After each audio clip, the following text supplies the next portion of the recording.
Au cœur du Caire se trouve un lieu absolument unique, la Cité des Morts. C'est une véritable ville dans la ville, une nécropole historique qui abrite des siècles de mémoire égyptienne. Mais voilà, récemment, des images ont fait le tour du monde et ont choqué beaucoup de gens. On y voyait des bulldozers, tout près, à quelques mètres de mausolées centenaires. L'indignation a été immédiate et ça a soulevé une question vraiment cruciale.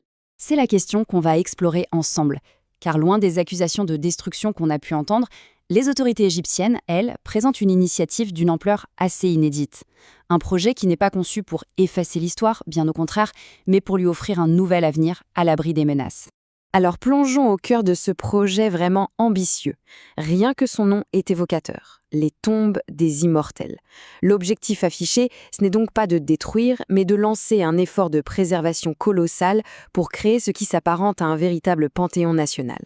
Le concept, en fait, il est assez clair. Au lieu de laisser des monuments qui ont une valeur inestimable se dégrader dans des zones menacées, l'idée est de les déplacer pour les sauver. Le but du projet, c'est de regrouper ces héritages dans un seul et même endroit, qui soit à la fois accessible et protégé, pour honorer la mémoire de celles et ceux qui ont façonné l'Égypte moderne. Mais attention, l'ambition va bien au-delà d'un simple déménagement. Ce que l'Égypte est en train de faire, c'est de créer un pôle culturel majeur à Ain al-Sira. Et l'inspiration, elle est plutôt prestigieuse. On pense bien sûr au Panthéon de Paris, qui honore les plus grandes figures de France. Eh bien, l'Égypte aspire à bâtir un sanctuaire national de la même envergure pour ses penseurs, ses artistes, ses leaders.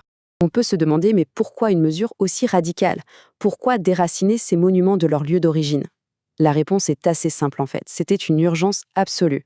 Une véritable course contre la montre avait commencé bien avant que les bulldozers n'arrivent sur les lieux.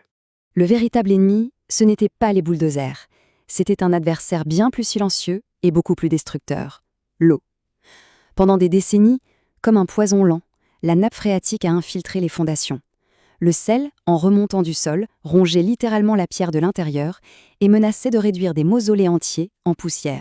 Ce témoignage d'un expert sur le terrain, il est sans appel. On ne parlait plus de simples fissures, non. Les structures baignaient dans l'eau. Leur intégrité était compromise au-delà de toute réparation possible sur place. Il fallait donc agir, et vite, pour éviter que ce patrimoine ne disparaisse complètement. Face à une dégradation pareille, la solution, c'est un mélange de science et d'art. Le processus de transfert, ce n'est pas une démolition, loin de là.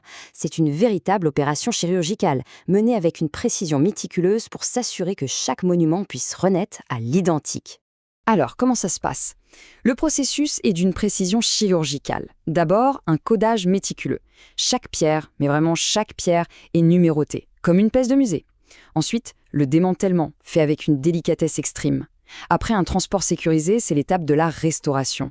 Là, des artisans spécialisés nettoient des décennies de sel, comblent les fissures, ravivent les inscriptions effacées. Et enfin, le grand final, le réassemblage. Le monument renaît, pierre par pierre, un peu comme un puzzle historique qui reprend vie. Maintenant, parlons un peu des personnes dont l'héritage est au cœur de tout ça.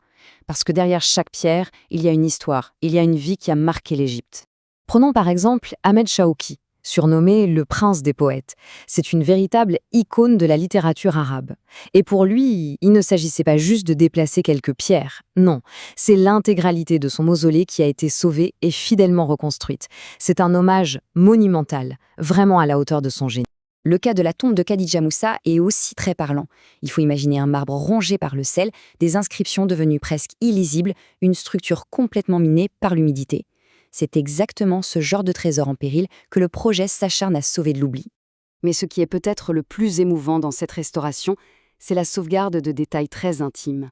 Regardez bien cette pierre. Ce qu'on voit, là, ce sont les tresses de Khadija Moussa, sculptées à même le marbre.